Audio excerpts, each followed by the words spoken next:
Hi, my name is Dear Tiagi, and in this video, I'll be going over how the internet works.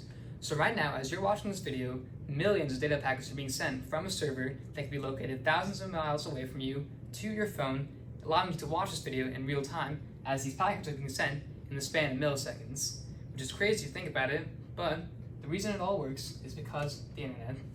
So in this video, I'll be explaining how the internet works through the perspective of you, or whatever this character, who is accessing the internet or a website through his Wi-Fi network.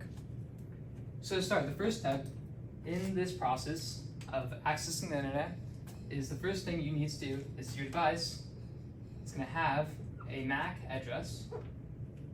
And your MAC address is basically a unique address that any device, every kind of device, computer device, has that allows you to uniquely identify the physical object being the device. Secondly, when you connect to Wi-Fi, so when your phone is connected, your Wi-Fi router is going to give your device a unique local IP.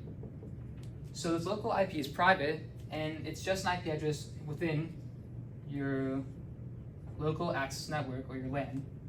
So your router is going to give you a local IP, and the reason why is because if you imagine in a typical Wi-Fi router, a network, you're going to have multiple devices connected to that network, right?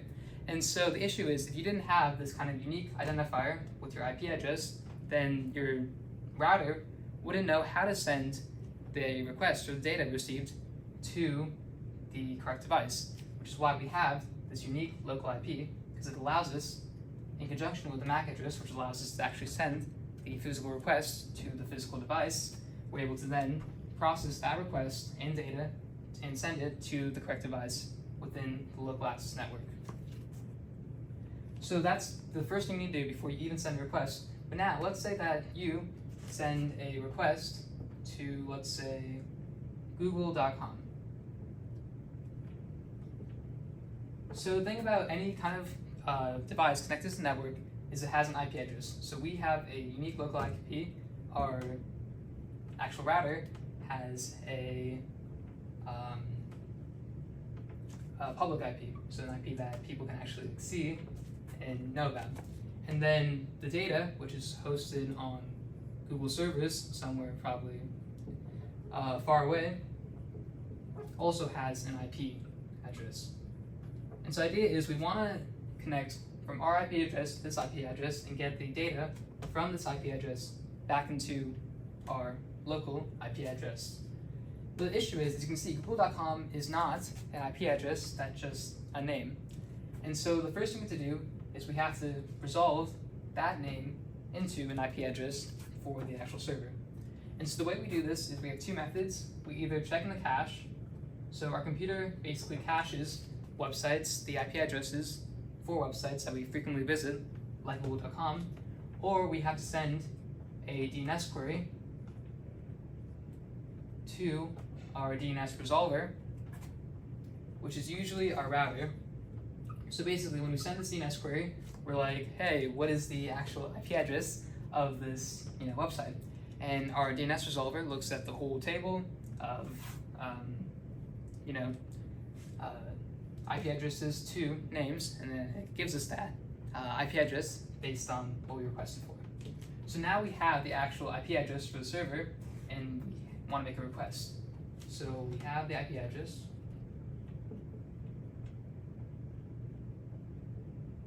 And so the next thing we do is we send a request, actual request, to the router with the IP address.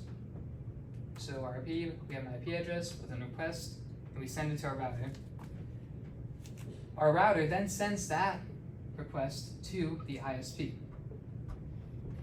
The ISP is the internet service provider, and basically what we have is we have a request, so some data request, with our public IP being the destination we want to receive it back to. And we also have the destination IP. Where do we want this actually to go? We want it to go to the Google service. The ISP then routes that data to the Google servers. The Google servers then access the data at their SSDs, so solid state drives. they get that data, they send it back to the servers then route that data, right, so we have data back to the ISP. Again, we have a destination IP based on the request we sent initially. The ISP then sends it back to the Wi-Fi address, and then based on our unique local IP and our MAC address, the router then routes that information, that data, back to our device, and we complete the chain through this process. This is kind of like an overview look. Let's look at it more carefully. Starting from here, the IP address area, the Wi-Fi router. The reason why we have a unique local IP address and a public IP address is this is called network NAT, right? And the reason why we have these two IP addresses is because one, we want to be secure through IP network security, right? So instead of actually sending the request directly, right, we kind of obfuscate how many devices are connected to the network and what devices are connected. And we also allow for more IP addresses, right? Because IP addresses especially IP version 4, which only has about 10 digits, right? We don't have unlimited IP addresses.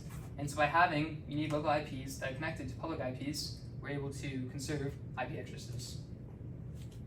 This data also that we're sending is being sent through fiber optic cables, which are actual physical cables that are laid out around the world, and in the oceans, over mountains, etc., and they actually connect, devices and send data through these cables. And these cables, they send data actually through light, so fiber optic meaning light. They send data through flashes of light, which then we receive and convert into actual useful things.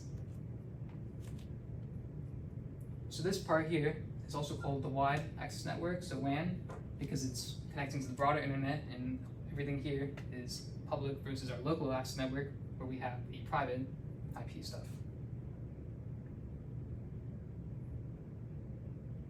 Now, looking more carefully at these data packets, the data packets we send come in different varieties.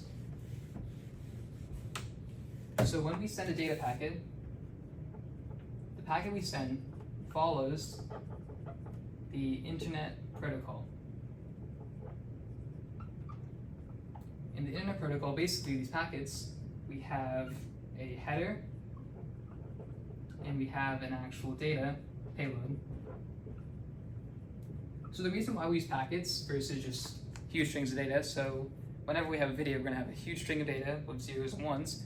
Instead of actually sending that whole string, we send packets because A, we can't really send that much data at once, we have to send them in packets, and B, it's also faster because we have like a network, right, with lots of different ways to actually reach you.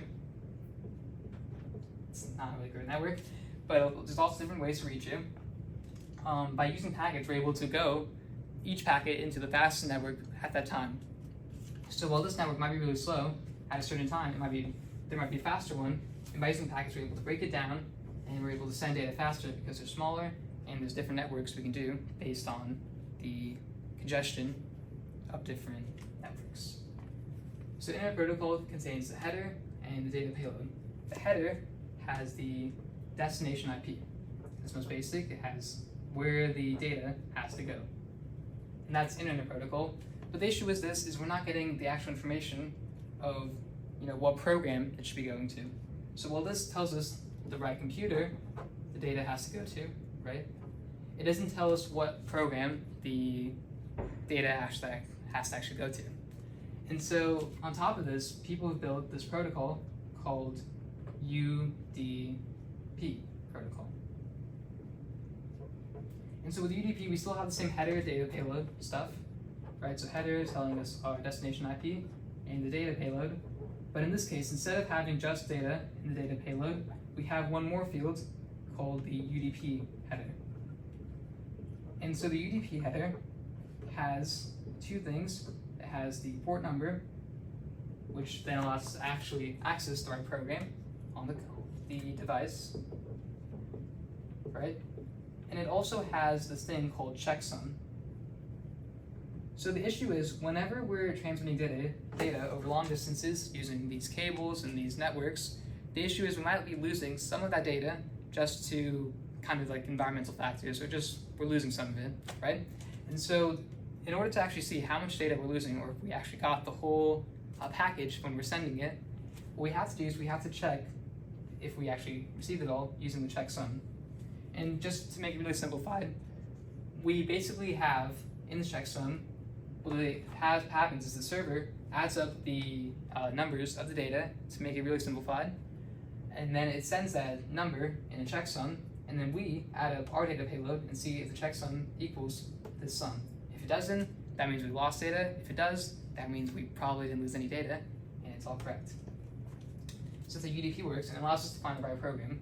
But how do we know, actually let the server back there, know that we lost data and we need to get it back again? Or how do we know if,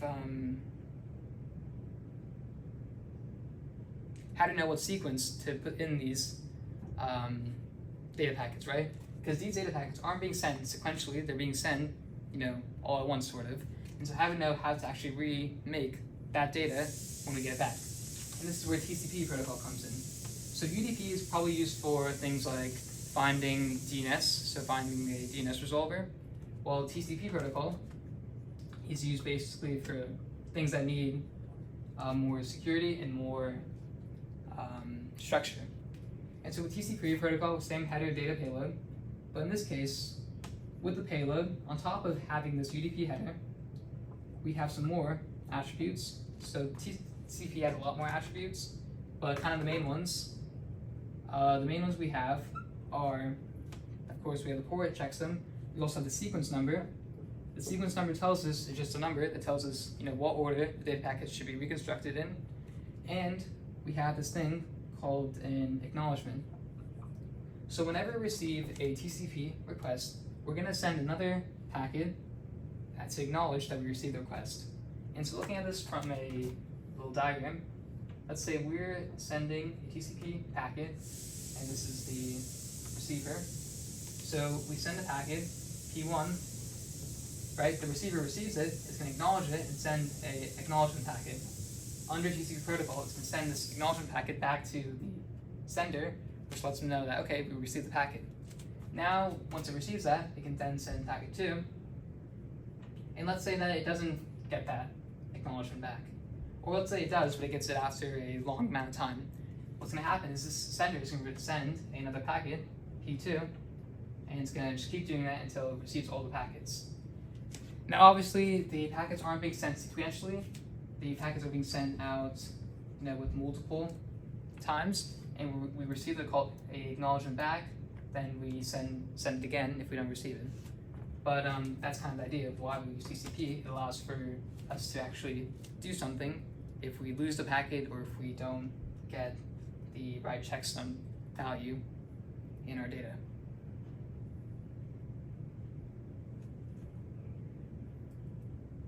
And of course, with Wi-Fi and cellular networks, so cellular networks are kind of the same as Wi-Fi. Instead of using a Wi-Fi network, when we connect to a cellular network, we basically send data. So cellular network, imagine, right? Our phone, we send data using radio waves, which then sends it to the ISP, sends it to the server, and we receive it back for our phone. Wi-Fi also uses radio waves, and they use different frequencies, such as 2.5 gigahertz, 2.4, sorry, or 5 gigahertz to then receive data. And yeah, that's a little brief introduction, into how the internet works. Obviously, there's a lot more going on, and there's a lot more kind of steps, but this was just a brief simplification of really how it works. And yeah, thank you all for watching, and I hope you guys enjoy this video. Bye.